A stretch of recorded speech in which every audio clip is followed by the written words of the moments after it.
नमस्कार, भारत की बात में आपका बहुत बहुत स्वागत। मैं आपके साथ शोभना यादव। भारत की बात हो या फिर आम लोगों के बीच की बातचीत, अब तो हर जगह उत्तर प्रदेश में होने वाले चुनावों की ही चर्चा चल रही है। और हो भी क्यों ना, यहाँ तो हर रोज नए समीकरण जो बन रहे हैं, और आज तो गजब हो गया। आरएलडी के बाद अब आम आदमी पार्टी भी समाजवादी हो गई है। जी हाँ, योगी सरकार के खिलाफ एक छतरी तले बड़ी लामबंदी हुई है उत्तर प्रदेश में।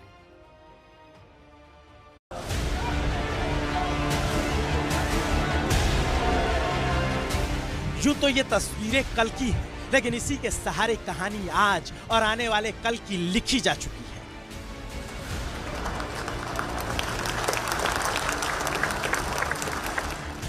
एसपी महासचिव रामगोपाल की किताब के विमोचन का मौका था। संजय सिंह ने नेताजी को गुलदस्ता दिया तो आज बेटे अखिलेश यादव ने अपना दरवाजा खोल दिया और बात गठबंधन की तरफ चल निकली। संजय जी, आज अखिलेश यादव से आपकी मुलाकात हुई, क्या चर्चा हुई? आज बातचीत हुई है और एक सार्थक शुरुआत अखिलेश यादव जी के साथ बातचीत की हुई है और सबकी ये प्राथमिकता है कि भारतीय जनता पार्टी मुक्त उत्तर प्रदेश को बनाना है। सभी की ये प्राथमिकता है, तो निश्चित रूप से अगर प्राथमिकता है तो गठबंधन करके चुनाव लड़ेंगे। तो आम आदमी पार्टी जा रही है सपा के साथ? अब वो जब उसके बारे में अंतिम निर्णय हो जाएगा तो जरूर बताऊंगा। बस मैं ये कह सकता हूँ कि आज इस दिशा में एक बातचीत की शुरुआत हुई है। बातचीत शुरू है, धुआं है तो कहीं आग भी लगी हो, और ये आईने की तरह साफ होने लगा है कि योगी के खिलाफ मोर्चेबंदी और तेज हो चुकी है। यूपी में पांव रखने की जमीन तलाश रही आम आदमी पार्टी को साइकिल का सहारा मिल सकता है। सूत्र बता रहे हैं कि दिल्ली एनसीआर के पास की सीटों में हिस्सेदारी मिल सकती है। समाजवादी पार्टी कुछ शहरी सीटें आपको दे सकती है। जाहिर है, छोटे छोटे दलों के साथ समाजवादी पार्टी अपना कुनबा बढ़ाने में लगी हुई है। आरएलडी से गठबंधन अंतिम दौर में है। महान दल साथ आ चुका है। कृष्णा पटेल का अपना दल भी साथ आने को बेताब है। लेकिन आम आदमी पार्टी का एसपी के साथ आना अपने आप में रोचक है, वरना देश को याद दिला दे, राजनीति बदलने आए केजरीवाल ने तो मुलायम सिंह को भी नहीं छोड़ा था। मुलायम सिंह जी ने संसद के अंदर कहा कि अरे ये इनका अन्ना हजारे का जन लोकपाल बिल आ गया तो एक दरोगा हमको आके जेल में डाल देगा।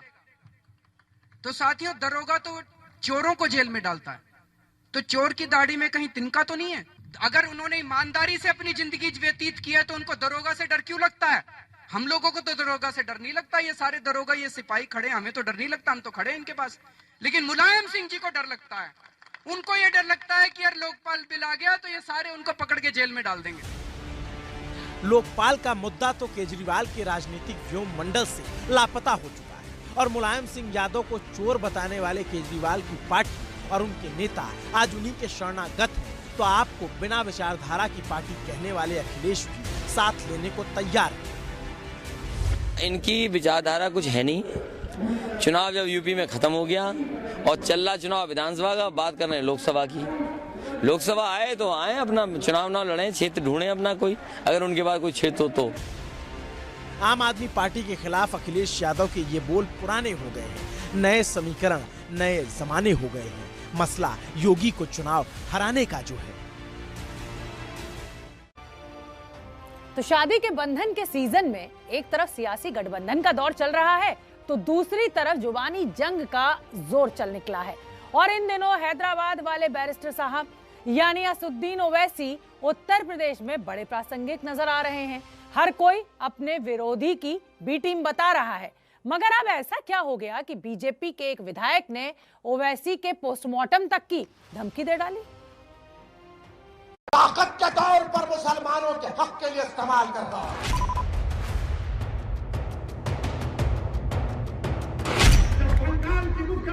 ओवैसी मतलब तेवर, ओवैसी मतलब मुस्लिम सियासत की धार, और उसी धार की पैनी आजमाइश के लिए उत्तर प्रदेश के रण में कूदे ओवैसी को सीए के नाम पर बीजेपी विधायक ने ललकारा है। शाब्दिक मर्यादाओं के पार पोस्टमार्टम हाउस में पहुंचा देने के लिए दुत्कारा है। विधायक जी का नाम है सुरेंद्र तिवारी। यूपी में साइन बाग बनाने की हिम्मत करने वाले को उसका जो है पोस्टमार्टम हाउस जो है बस तैयार है, उसमें सोचना नहीं है। बलिया से विधायक सुरेंद्र तिवारी, यूं तो विवादों में बने रहना इनका पार्ट टाइम काम है, लेकिन अब जो बयान दिया है उस पर विवाद और बढ़ सकता है, क्योंकि किसी नेता को पोस्टमार्टम हाउस पहुंचाने की बात करना राजनीतिक सूचनाओं के आगे की चीज है। और ये ओवैसी के लिए इसलिए कही गई क्योंकि उन्होंने किसान आंदोलन के तर्ज पर सीएए का आंदोलन वापस से सड़क पर लाने की बात कही। क्या सीएए को भी वापस ली जाने की मांग करेंगे? वैसे अभी तक रूल्स तो नहीं बने। यकीनन हमारा शुरू से डिमांड रहा है कि सीएए का कानून अनकॉन्स्टिट्यूशनल है और ये रिलीजन के बुनियाद पर बनाया गया, जो संविधान के राइट टू इक्वालिटी के सरासर खिलाफ है। और ओवैसी ने ये बयान तब दिया जब कृषि कानूनों की वापसी की गई, यानी सरकार झुक गई। लेकिन मौका यूपी चुनाव का है तो सीए के नाम पर बीजेपी ने सामने से ललकारना शुरू कर दिया है। सीए के खिलाफ शाहीन बाग में लंबा विरोध प्रदर्शन हुआ था। ओवैसी ने फिर से उसी आंदोलन को खड़ा करने की बात कही है। लेकिन ओवैसी के बयान पर कल ही सीएम योगी ने साफ कह दिया है, यह उत्तर प्रदेश है, यहाँ ऐसा कुछ नहीं होने देंगे। हर व्यक्ति जानता है कि ओवैसी समाजवादी पार्टी के एजेंट बनकर के प्रदेश में भावनाओं को भड़काने का कार्य कर रहे हैं, लेकिन उत्तर प्रदेश आज इस दिशा में आगे बढ़ चुका है। अब दंगा नहीं, दंगा मुक्त प्रदेश के रूप में उत्तर प्रदेश की पहचान है। अच्छा, एक बात तो है, आजकल जो कुछ भी हो रहा है वो उत्तर प्रदेश चुनाव के इर्द गिर्द ही हो रहा है। चुनाव से पहले कृषि कानून वापस हुए, तो इसी कड़ी में आज कानूनों को वापस लेने पर कैबिनेट की भी मोहर लग गई। तो दूसरी तरफ अखिलेश यादव मृतक किसानों को 25 लाख मुआवजा देने का वादा कर रहे हैं। सुबह का वक्त और राउंड पर समूची मोदी कैबिनेट बैठी और पहला फैसला यही कि प्रधानमंत्री ने जो ऐलान किया उस पर मुहर लगाई जाए। आज मैं आपको, पूरे देश को ये बताने आया हूं कि हमने 3 कृषि कानूनों को वापस लेने का, रिपील करने का निर्णय लिया है। और इसी ऐलान पर जब आज कैबिनेट की हाँ हो गई तो फिर संसद के जरिए कानून की वापसी का रास्ता भी साफ हो गया। कि कैबिनेट ने तीनों बिल वापस लेने का जो औपचारिकता है उसको पूरा किया है। यानी साफ है कि आंदोलन के आगे और चुनाव से पहले सरकार बैकफुट पर आ गई और कानून वापसी की राह आसान कर दी। लेकिन सवाल है कि कानून की वापसी के साथ क्या आंदोलन भी वापस होगा? जवाब में बड़ी हीला हवाली सी है। और हम इसीलिए तो बैठे यहाँ पे, ये खत्म होने चाहिए। जो और डिमांड है एमएसपी की, उस पर भी आज ही बात कर लो और उस पर कहाँ में फेर बुलाते फिरेंगे। आज सारे काम निपटा ले और 29-30 तारीख में हमें जवाब दे।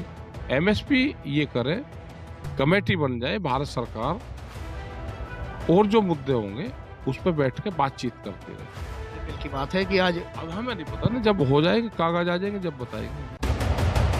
यानी अब तक की बातों से तो यही लग रहा है कि किसान अब भी आंदोलन खत्म करने को तैयार नहीं, अब एमएसपी की मांग पर अड़े नजर आते हैं।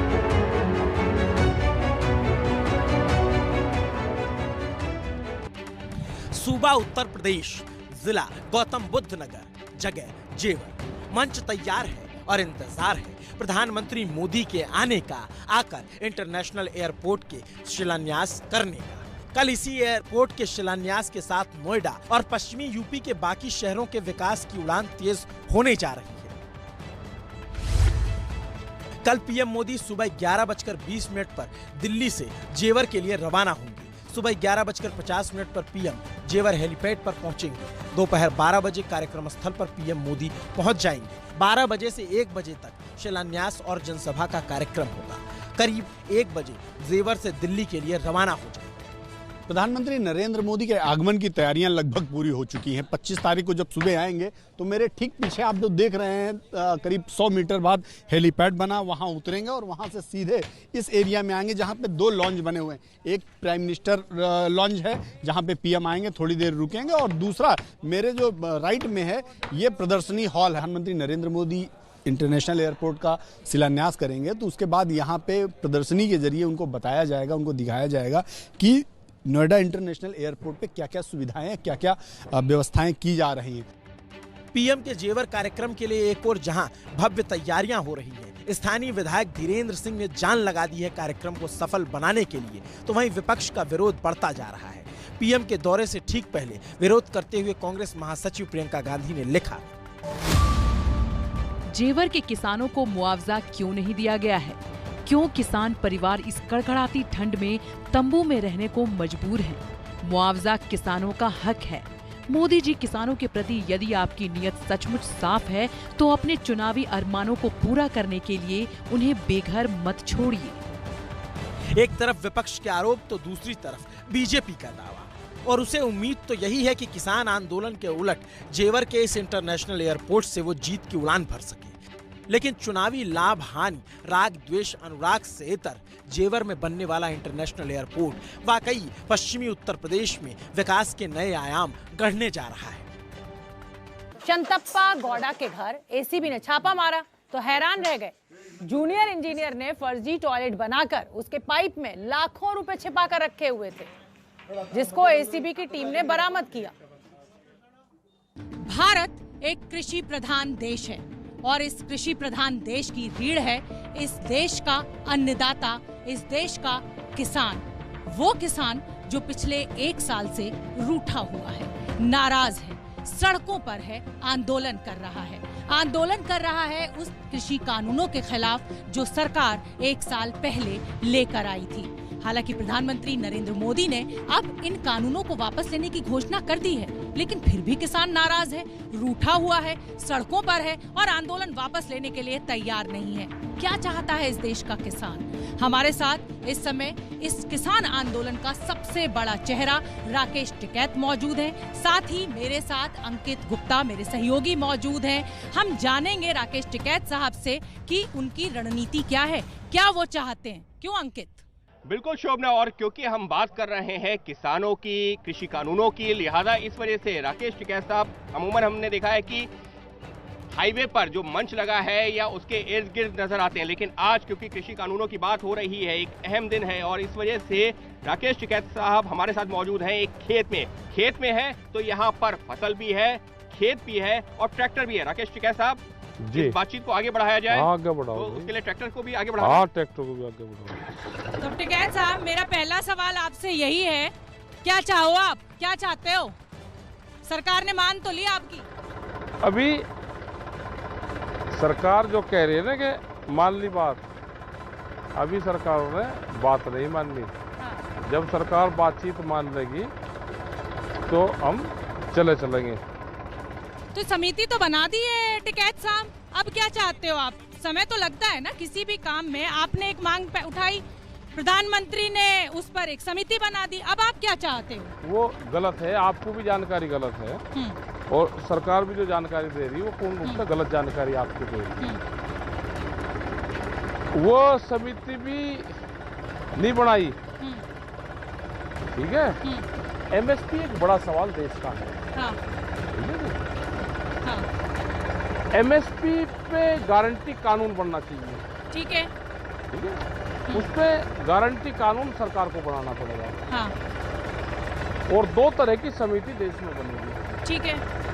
वो प्रभावित कैसे एमएसपी होगी, एमएसपी कानून बनने के बाद में कमेटियों बना दो और वो कमेटी तय करेगी कि उसमें क्या क्या प्रावधान होंगे, कैसे कैसे उसको लागू करेंगे। एक कमेटी बनेगी जो और मामले किसान के रह रहे हैं, उसमें बात होती रहेगी सरकारों के साथ में। कभी 2 महीने में बात होगी, कभी 1 महीने में बात होगी, जो भी मसला आया उस पर बातचीत होगी, ठीक है, उस पर बनेगी, ठीक है। जिस दिन हम आए उस दिन 4 चीजें थी जो वहां पर रखी गई थी। 3 काले कानून थे, एमएसपी का बड़ा सवाल था, एक पोल्यूशन वाली पॉलिसी थी जो पुरानी वाली थी, एक बिजली अमेंडमेंट। उस टाइम पे सरकार ने कहा कि 2 बातों पर हमारी सहमति होगी, ठीक है, 2 बात पे सहमति नहीं बनी, ठीक है। उन्होंने 2 चीजें मान ली और ये कहा कि पहले 3 कोले कानून पर बातचीत हो जाए, उसके बाद में एमएसपी पे बात करेंगे, ठीक है। अब 11 महीने बाद में 3 काले कानून पर भी बात होगी। अब एमएसपी का सवाल रहेगा, जो 11 महीने में जो घटनाक्रम हुए उसके तहत अब नई चीजें हो रही। आप आपकी मान ली मैंने। आपने जब ये आंदोलन शुरू किया था टिकैत साहब, तब एमएसपी का जिक्र आपने नहीं किया था। उस समय आप जब आप बातचीत की मेज पे बैठे तब आप एमएसपी का जिक्र तो आज से 15 साल पहले से है। ये तो है एमएसपी का जिक्र तो नरेंद्र मोदी ने 2011 में कर लिया था। ये उस कमेटी के एमएसपी की कमेटी के अध्यक्ष थे और हमको था कि ये अध्यक्ष हैं, इन्होंने जो अपनी रिपोर्ट सौंपी उस रिपोर्ट को भी लागू कर देंगे। टिकैत साहब, जब पिछले साल 26 नवंबर को आप लोग दिल्ली के बॉर्डर पर पहुंचे थे, हम लोग वहां मौजूद थे शोभना, उस दौरान सबसे बड़ा नारा यही था, तीनों कृषि कानून की वापसी तक नहीं जाएंगे। आंदोलन शुरू ही उस पर हुआ था। एमएसपी तो जब आप मेज पे बैठे तब आपने जिक्र किया। तो अब क्या बदल गया? सवाल तो हमारा शुरू से है। एमएसपी का सवाल तो शुरू से है हमारा। और हमारा तो C2+50 वाला, इन्होंने अपने घोषणा पत्र में क्यों डाला कि हम C2+50 वाला फार्मूला देंगे? वो लागू करवा दो। ठीक है, उसके नाम अलग अलग हो सकते हैं, उसको लागू करवा दो। मार्केट रेट लागू करवा दो, उचित मूल्य लागू करवा दो। ठीक है वो लागू करवा दो। इस सबके बीच में सरकार ने लगातार भरोसा दिया है, चीजें कही है, तो कुछ नहीं होता भरोसे तो सिर्फ आंदोलन इसका मतलब चलता रहेगा। आंदोलन के जरिए सब कुछ होगा, आंदोलन से ही होगा, बगैर आंदोलन के देश में कुछ नहीं होना। आंदोलन से टिकैत साहब, अच्छा ये बताइए, मोदी जी आपके प्रधानमंत्री हैं कि नहीं है? मोदी जी तो पूरे देश के प्रधानमंत्री हैं, हमारे भी प्रधानमंत्री हैं, सबके प्रधानमंत्री हैं। पर ऐसा क्यों लग रहा है कि आपकी लड़ाई जो है वो कानून के खिलाफ ना होकर बीजेपी के खिलाफ है? बीजेपी का क्या रोल है? बीजेपी के लोग तो हमारे साथ में है, इस आंदोलन के साथ में बीजेपी के लोग तो। ठीक है साहब, आप कह रहे हैं कि बीजेपी के खिलाफ नहीं है, लेकिन आप खुद जो है मुजफ्फरनगर की सभा में जाते हैं, वहाँ नारा देते हैं कि हमको विपक्ष में कोई भी जीते लेकिन बीजेपी को हराना है। नारा आपका वही है। जब हमारा वो काम नहीं करेंगे तो किसको हराएंगे फिर? वो बता दो। मतलब आपका बीजेपी के खिलाफ जिसकी ताकत पे वे लोग चुन काटते हैं, अगर वे काम नहीं करेंगे तो उसके खिलाफ नारा देना पड़ेगा हमको। तो अब तो जो प्रधानमंत्री ने ऐलान कर दिया है, उसके बाद में अब क्या रुख है? अभी भी वही नारा है? अभी हमारा ये है कि अभी संघर्ष समाधान की तरफ रास्ता जा रहा है। चलिए अब संघर्ष, तो ये संघर्ष समाधान की तरफ जा रहा है, तो इसका सोल होना चाहिए। अब ठीक है, अब सरकार बातचीत करे। सुनिए टिकैत साहब, संघर्ष से समाधान की आपने बात की, तो अब इस ट्रैक्टर से उतरते हैं। मिट्टी से जुड़ा हुआ किसान मिट्टी के बीच में देश की मिट्टी की बात करते हैं, क्यों अंकित? चलिए टिकैत साहब, क्योंकि ये मुद्दा ही ऐसा है, लिहाजा जमीन से जुड़ा हुआ मुद्दा, जमीन पर ही बात करेंगे राकेश टिकैत के साथ। अभी तो चमकीली कोठियों में रहते थे। आओ, पिछले काफी महीनों से लगता है खेत में भी आपका जाना हुआ नहीं होगा, क्योंकि आप तो वहाँ बॉर्डर पे ही बैठे थे, या फिर राजनीतिक रैलियों में आप जाते हुए दिख रहे हैं। ना, राजनीतिक रैली में नहीं जाते हम ना। ये तो आपको भीड़ सारी राजनीति की दिखे, इलेक्शन के टाइम पे भीड़ राजनीति को दिखने लगती है, वो राजनीति नहीं होती भीड़ की। हमारी कोई राजनीति मीटिंग नहीं होती। टिकैत साहब, आप कह रहे हैं राजनीति नहीं होती, ये बताइए, आप तो सरकार के दोस्त हैं। लखीमपुर हिंसा मामले में सरकार ने आपको चुना, मुआवजा आपने तय कराया, अब क्या नाराजगी है सरकार से? वो दिया नहीं, उन्होंने चुना हुआ जो वहाँ फैसले करे थे वो दिए नहीं। यकीन क्यों नहीं हो रहा सरकार पे? सरकार के तो सबसे भरोसे के आदमी आप हैं। हाँ, तो भरोसे के आदमी भाई, हमारा एमएसपी पे गारंटी कानून दे दो, वो दो ना, गारंटी कानून एमएसपी पे। और जो 750 किसान जो शहीद हुए हैं, 750 किसान जो शहीद हुए हैं, उनकी जिम्मेदारी भी तो भारत सरकार लेगी ना। उनकी जिम्मेदारी कौन लेगी? जो मिट्टी की खुशबू होती है वो अलग ही होती है। जब आदमी को टेंशन हो कभी, तो हम तो खेत में आ जाते हैं, खेत की जुताई करेंगे, खुला हुआ खेत देखो तो ये हंसता हुआ खेत है। तो अभी टिकैत साहब की क्या टेंशन है? अभी टेंशन सरकार की है, हमारी नहीं टेंशन है सरकार की। हाँ, ये बताइए कि ये सरकार के लिए, बीजेपी की सरकार के लिए ये मास्टर स्ट्रोक है या फिर चुनावी मजबूरी है, या ये टिकैत की जीत है, किसानों की जीत है? देखो, इसमें ना ही किसी की हार है ना किसी की जीत है। ये मसले हैं किसानों के, ये समाधान की तरफ जा रही है। जो किसानों की दिक्कत है, दिक्कत बहुत ज्यादा है किसान की है, उसकी हालात बहुत खराब है, क्योंकि मार्केट के रेट बढ़े हर चीज के, जो उसकी जरूरत में आने वाली चीजें थी उनके रेट बढ़े, लेकिन किसानों की फसलों के रेट नहीं बढ़े। सवाल ये उठ रहा है कि सरकार ने समिति बनाने की बात की, आप कह रहे हो बातचीत करे, सरकार बातचीत शुरू करेगी, आप अपनी नेतागिरी चमकाओगे? न तो हमें नेतागिरी चमकाने का शौक, और जौन सी सरकार आज समिति बनाने की बात कर रही, क्या उनको अपने प्रधानमंत्री पे भरोसा नहीं है?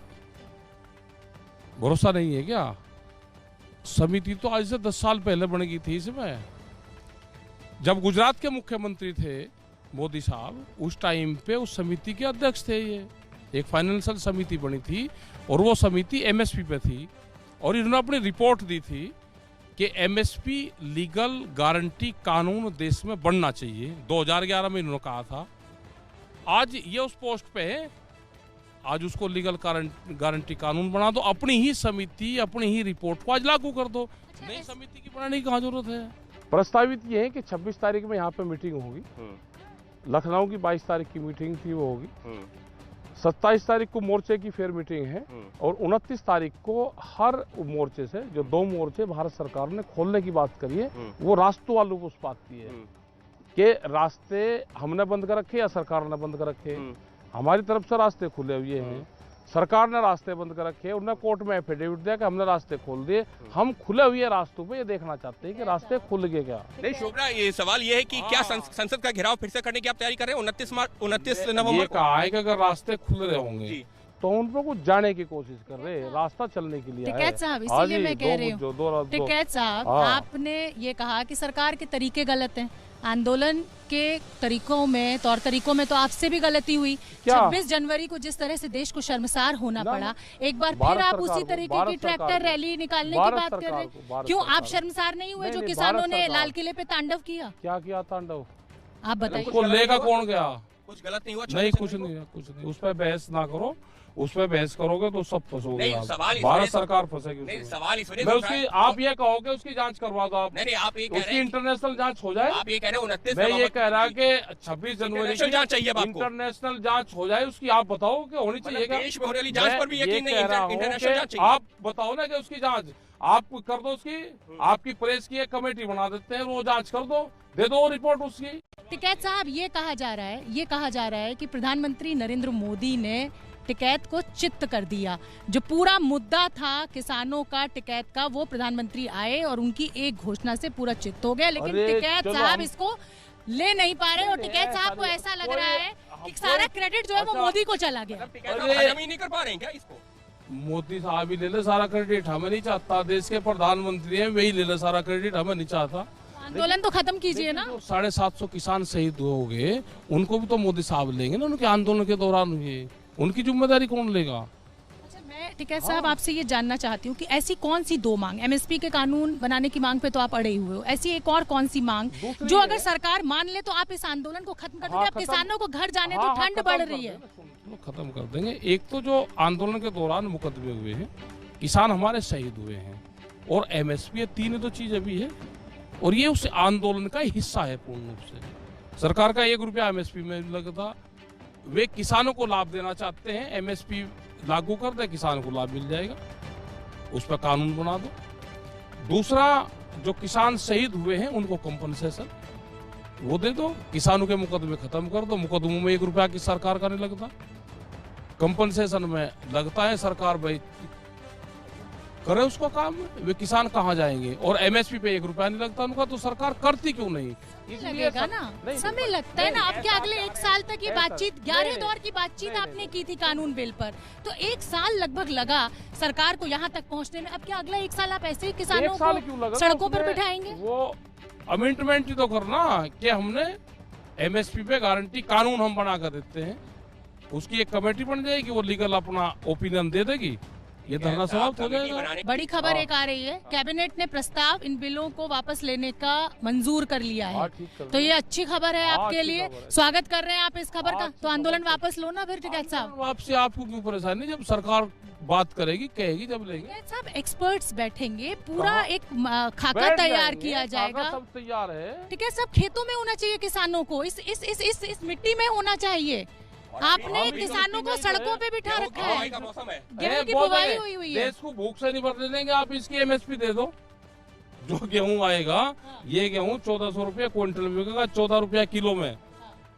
ये जो भारत सरकार ने कहा कि 1900 रुपया क्विंटल 2000 इसका रेट है, उस पर भी करना चाहिए। सरकार तो लगातार एमएसपी बढ़ा रही है, अभी भी ऐलान किया गया कुछ खरीद होती नहीं और एमएसपी बढ़ा रही।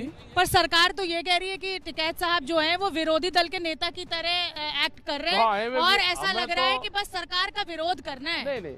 और ये ऐसा लग रहा है कि चुनाव जो 5 राज्यों में होने जा रहे हैं, उन 5 राज्यों के चुनाव से जुड़ा हुआ है ये विरोध। अब आगे है ना, कोई विरोधी है, विरोधी कौन है, उनको क्या इससे लाभ होगा भाई? उनको लाभ क्या होगा? लाभ तो किसान को होगा ना। टिकैत साहब, आप मुझे ये बता दो कि 5 राज्यों के चुनाव तक क्या ये आंदोलन जारी रहेगा? क्या मुद्दा सिर्फ तभी तक चलना है? खत्म नहीं करते तो 5 दिन का मामला है, इसको करे खत्म बुला के। क्या करना चाहिए सरकार को ये करना चाहिए। 2 कमेटी बनेगी, एक कमेटी बनेगी भारत सरकार को ये लीगल गारंटी देनी पड़ेगी। हमने जैसे प्रधानमंत्री ने कहा कि हम लीगल कानून इसको बनाते हैं, उसकी एक कमेटी बनेगी कि कैसे ये लागू होगा। वो 4 महीने या 3 महीने में अपनी रिपोर्ट दे देगी। ठीक है। सरकार ने कह दिया कि हमने कानून बना दिया, लीगल प्रोसेसिंग में ये डाल दिया, वो कमेटी अपनी रिपोर्ट दे देगी। एक कमेटी बनेगी जो और मामले आएंगे रोज, कोई बैंकों का मामला आएगा, कोई सीड का आएगा या आएगा, तो उस पर कमेटी बन जाएगी। समय लगेगा ना, समय लगेगा। बात सरकार पे विश्वास तो कीजिए, मोदी जी पे विश्वास तो कीजिए। कमेटी बनाने में कोई दिक्कत है? नहीं, कोई दिक्कत सरकार ने बना रही है, आप विश्वास तो कीजिए। सरकार आप पे इतना विश्वास कर रही है, लखीमपुर हिंसा मामले में आपको आगे किया, अच्छा, आपने मुआवजा तय किया। आप सरकार की कर रहे, सरकार का कोई नुमाइंदा आवे तो अपनी बात करें। सरकार तो हमेशा तैयार है। सिर्फ जो सवाल पूछ रहे हैं, सरकार ने जो सरकार को बता दो, सरकार के नेताओं से भी पूछा, सरकार को हमने जो वादा किया था, मोदी जी ने देश हित में, किसानों के हित में, तीनों किसानों जो कृषि कानून उनको रद्द कर दिया। 750 किसान शहीद हुए, उनका क्या होगा आप बताओ। चलो ये बताओ टिकैत साहब, बेटे ने कोई गलती कर दी, बाप को पकड़ लें? आपका बेटा कुछ गलत कर दे तो क्या आपको गिरफ्तार कर ले? कानून तो अपनी तरह से चलेगा ना। 120 का मुलजिम है, 120 का मुलजिम है, उन्होंने ही हिंसक भड़काने का काम करा, वो प्लानर है, उसकी जांच हो जाएगी। या बहुत बड़ा आरोप लगा रहे हैं। आरोप नहीं, 120 का मुलजिम है, क्यों मुकदमा लिखा गया 120? ठीक है टिकैत साहब, अब क्योंकि अब सभी आरोप आप पे लगाए रहे चुनाव को लेकर, आप मुझे ये बता दो कि जयंत चौधरी और अखिलेश यादव साथ साथ आ गए, तो बीजेपी को हरवाने की तैयारी में हो क्या आप? मैं बता रही हूँ आपको, और आप बता दो जो कुछ बताना। हमें क्या, मैं आपसे पूछ रही हूँ ना आपकी प्रतिक्रिया। क्या मतलब इन चीजों पे? चुनाव से तो हम बहुत दूर हैं। आपका नारा अभी भी वो है कि बीजेपी को हराना है, बाकी कोई भी जीते। अभी भी आप भाई पश्चिम बंगाल में भी आपने ऐसे ही मोर्चा खड़ा किया। सरकार समाधान की तरफ जा रही, जब चुनाव आचार संहिता लग जाएंगे उस दिन बताओगे हम। नहीं तो समाधान तो सरकार तो निकाल रही है। राकेश टिकैत कब निकालेंगे समाधान? भाई सरकार ने भी तो संघर्ष किया ना, निकाल देंगे, बता देंगे। आपको समझाने में आपको मेज पर कि अगर ये आपके क्वेश्चन होते तो जवाब दे देते। ये आपका आरोप बहुत गलत है टिकैत साहब, आपकी बात नहीं टिकैत साहब। पिछले सुन दो लो, रुक तो जाओ। जब भी क्वेश्चन आते हैं सारे चैनल वाले वही क्वेश्चन पूछते हैं। सवाल तो वही रहते हैं ना जमीन पर। एक भी शब्दों का नहीं, आप बताओ ना भाई, जिस जो मौसम होगा वही मिट्टी में फसल बोओगे ना, तो इस समय यही सवालों का मौसम है ना कि भाई आंदोलन कब खत्म होगा, यही सवाल सबसे बड़ा है। ये भी गौर करना है कि टिकैत साहब भी जो रोजाना एक ऐसा बयान देते हैं जिसके इर्द गिर्द सवाल उठते हैं, जैसे कल ही जो लखनऊ चचा जान वाला तो बयान है ही ओवैसी साहब के ऊपर। क्या करे बताओ, है नहीं क्या उनका आपस में तालमेल बीजेपी का? भाई असुद्दीन ओवैसी तो मुसलमान और बीजेपी, अरे यही तो दोनों में है। ये कट्टरवादी तो चाहते हैं भाई अभी देश में हिंदू मुसलमान चलेगा और जिन्ना का भूत चलेगा। टिकैत साहब, देश को दुख है, सरकार को भी दुख है। मोदी जी ये कह रहे हैं कि वो हार गए, वो समझा नहीं पाए किसानों को।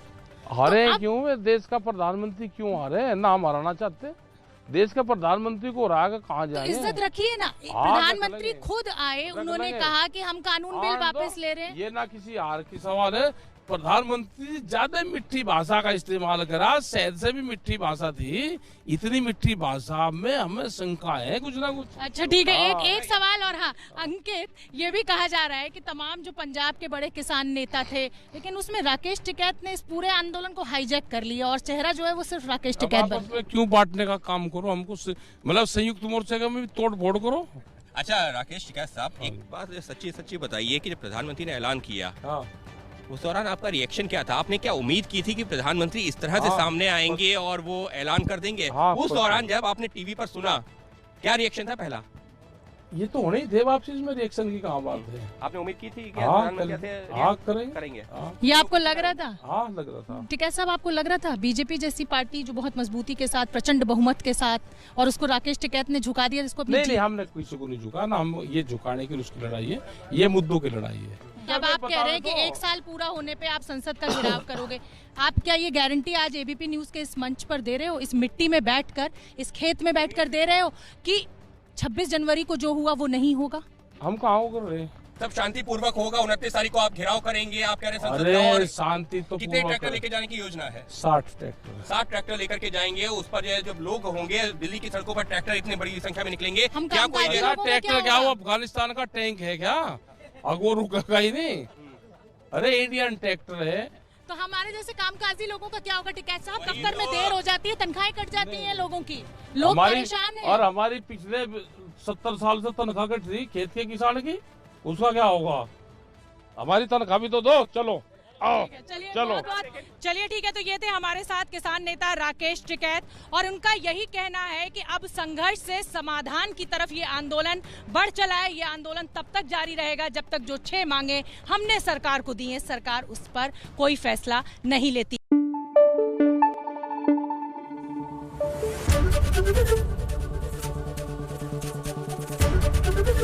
ABP न्यूज आपको रखे आगे।